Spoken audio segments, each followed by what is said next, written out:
Prenons un exemple. Quand Facebook s'est lancé, il y a maintenant beaucoup d'années, mine de rien, Facebook s'est lancé avant tout dans des universités. MySpace était le réseau social dominant à l'époque. La plupart des gens qui regardaient cette vidéo ne savaient même pas qui est MySpace. Mais à l'époque, c'était le réseau social dominant et Facebook, c'était le petit acteur qui était simplement à Harvard. Mais ils n'étaient pas n'importe comment à Harvard, ils étaient en monopole. Puis, ils ont été en monopole à Yale, puis dans les universités américaines, puis dans les lycées américains, et un jour, ils ont conquis le reste du monde. Donc, commencez petit, commencez avec un domaine que vous maîtrisez, commencez par construire des choses que vous pouvez ensuite étendre.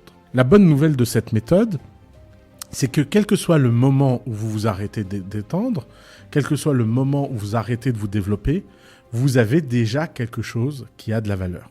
Si Facebook était resté un réseau social étudiant et n'avait pas gagné contre MySpace, ce serait quand même une entreprise qui vaut quelques centaines de millions d'euros.